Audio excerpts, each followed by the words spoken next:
With over 16 years on the PGA Tour, journeyman Pat Perez hasn't always given himself the easiest ride with the media.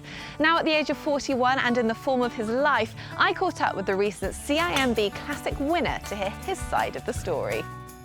Pat Perez, it is so good to see you. What a difference 12 months make. 17 years on the PGA Tour, now a three-time champion, twice of which have come in the last 12 months. Just describe the year that you've had on tour, because it's been so good to watch.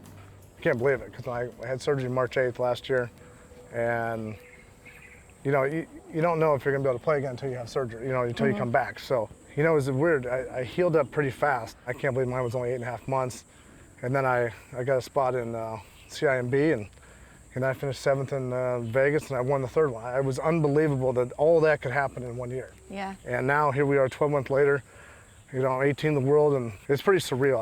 I would have never dreamed that this was going to happen when I came back. Do you think when you get to have 8 months away from the game, it gives you a chance to get a bit of perspective of where you're at? I was hungry for it again. I guess I don't want to say I was burned out, but I was kind of getting to that point, and 15 years in, and I'd like to play till I'm 55, so it was kind of a nice break. So that'll give me, hopefully 30 years of playing out here. But yeah, you definitely reassess and see what's going on, and can you come back? Can you compete? Can you ever win again? Can you beat these young kids now that are so good?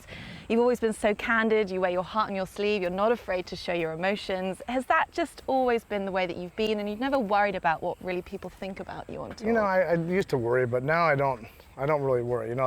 The way the social media is and the media world in general, they're going to say something or write something about you anyway. Yeah. So, I've just gotten comfortable with myself.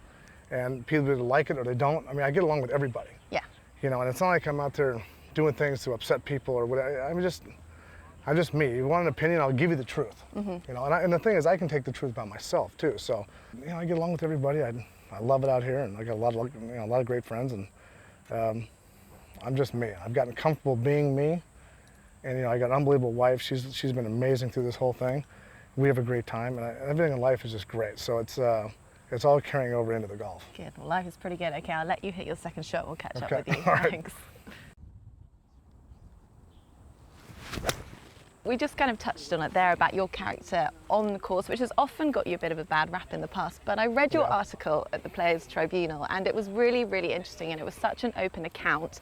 How important was it for you to kind of explain to people the truth about where you came from and how you grew up? It was somewhat. They asked me to do it because they thought that I ripped on Tiger. And that's where it kind of started. I didn't rip on Tiger. I gave him an honest assessment. Tiger is my hero. He's my age. I've played against him for 33 years. Tiger's the greatest thing that's ever come into the game, in my opinion. He changed the game. He's amazing. He's done so many great things, but everybody thought that I ripped on him. How can you talk about him that way? I just said right now, obviously he can't, he's hurt probably still, and he can't play right now. So let's hope he can come back from it, and that's that. One of my favourite stories is when you were 16, because I know John Daly was your ultimate hero. And can you just retell us that account of when you got to use his driver in the Pro-Am, because it's such a good story. Yeah, so me and Mike were actually caddying in the Pro-Am that day, and the guy we got said, "Hey, we got John Daly." I said, "You got to be kidding me," because John was it. It was unbelievable. We're talking like 1993, and we got out to the 8th hole on the North Course, and one of the guys said, "Hey, this kid can really play. He wins all the things in San Diego, this and that." And at this point, you had no money. You were just working. No, I was just working. I'm just a junior in high school. Mm-hmm. And the guy says, "You got to see this kid hit." He goes, "All right, well here." And I got his driver, and I get on this hole, and my swing was long like his, and I killed it down there. Obviously, he was way back, but I hit it by him, but I was about 40 yards up. And he remembers that story too. And it was one of the coolest moments I've still had in my life. And you smoked it past John Daly at the age of 16. Yeah, kind of. But it's one of the coolest things that's ever happened. John's been like an older brother to me forever, and he's been amazing. But to have that kind of experience as a kid, it's unbelievable. So I try to do that with some of the kids that actually want to, Yeah, golf needs people like you and John Daly, without a doubt. And just finally, because I know you've got to finish off, looking ahead, you can really reassess your goals now, and there is no reason why you can't play yourself onto that Ryder Cup team next year. Yeah. How much of a goal is that for you? It is. I'm a little disappointed I didn't get any points, so far this year. I don't know what, I've never had to worry about it, because I've never been really close to ever being on any team, but I'm a little upset that I didn't get any points for the win or even the 5th last week, but you know, we'll see. I'm not going to put any pressure on it. My goal is to get back to Atlanta. Yeah. You know, hopefully, like I said, contend in a major. I'd like to do that for once.